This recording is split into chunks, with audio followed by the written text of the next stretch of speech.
Halo teman-teman, Assalamualaikum warahmatullahi wabarakatuh. Nama saya Novel Dafa Abdul Rahman. Pada kesempatan kali ini saya akan membahas mengenai manusia sebagai makhluk sosial dan individu.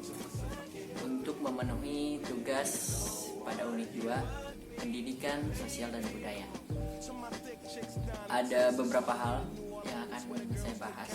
Yang pertama mengenai hakikat manusia sebagai makhluk individu dan sosial.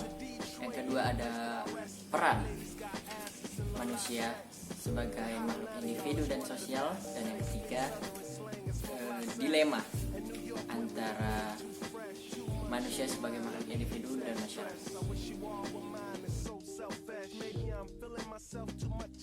Yang pertama adalah hakikat manusia sebagai makhluk individu dan sosial. Pada dasarnya, manusia terbagi menjadi dua, yaitu makhluk individu dan makhluk sosial. Makhluk individu di sini bermakna bahwa manusia mempunyai ciri khas ataupun kepribadiannya masing-masing, sehingga dapat disimpulkan bahwa tidak ada manusia yang sama satu sama lain. Setiap orang mempunyai keunikan dan ciri khasnya masing-masing.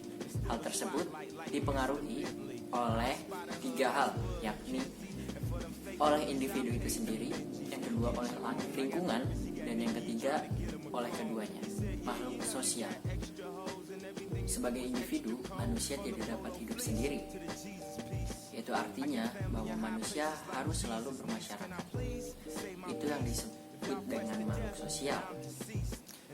Alasan mengapa manusia selalu hidup bermasyarakat ialah karena hasratnya. 3 penyebab alasan manusia mengapa selalu bermasyarakat. Yang pertama adalah hasrat untuk memenuhi kebutuhan makan dan minumnya. Yang kedua adalah hasrat untuk membela diri. Dan yang ketiga adalah hasrat untuk mengadakan keturunan. Hal ini dinyatakan sejak manusia lahir dengan keinginan pokoknya, yakni keinginan untuk menjadi satu dengan manusia lain yang ada di sekelilingnya, dan keinginan untuk menjadi satu dengan suasana alam di sekelilingnya.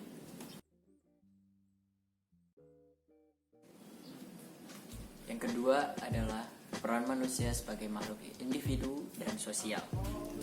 Sebagai makhluk individu, berdasarkan kodrat sebagai individu, manusia memiliki harkat dan martabat yang mempunyai hak-hak dasar. Untuk memenuhi hal tersebut, sebagai makhluk individu, manusia mempunyai peran, yaitu menjaga dan mempertahankan harkat dan martabat, mengupaya terpenuhinya hak-hak dasar manusia, merealisasikan segenap potensi diri baik jasmani dan rohani, lalu memenuhi kesejahteraan dan kepentingan diri demi kesejahteraan hidup. Dan peran sebagai makhluk sosial ialah melakukan interaksi dengan manusia lain atau kelompok, lalu membentuk kelompok-kelompok sosial, dan yang terakhir adalah menciptakan norma-norma sebagai pengaturan tata tertib dalam kehidupan berkelompok. Yang ketiga adalah dilema antara individu dan kepentingan masyarakat. Faktanya, dalam kehidupan sehari-hari kita sering kali menemui dilema antara kepentingan mana yang harus didahulukan, apakah kepentingan kita pribadi ataupun kepentingan orang-orang yang ada di sekitar kita. Dan kali ini saya akan membahas mengenai pandangan individualisme dan pandangan sosialisme. Pandangan individualisme berpangkal pada manusia adalah makhluk yang bebas. Pandangan ini juga berpendapat bahwa kepentingan individulah yang harus diutamakan. Dan ini adalah beberapa prinsip liberal atau kebebasan, antara lain penjaminan hak milik perorangan, mementingkan diri sendiri, pemberian kebebasan pada individu, persaingan bebas untuk mencapai kepentingannya masing-masing. Ada juga pandangan sosialisme, yaitu pandangan tentang kepentingan masyarakat lah yang harus diutamakan. Karena menurut pandangan ini, masyarakat merupakan entitas yang besar. Sosialisme juga mengharapkan masyarakat menjadi adil, selaras, bebas, sejahtera dari penguasa individu atas hak, milik, dan alat-alat produksi. Mungkin sekian saja dari saya. Terima kasih.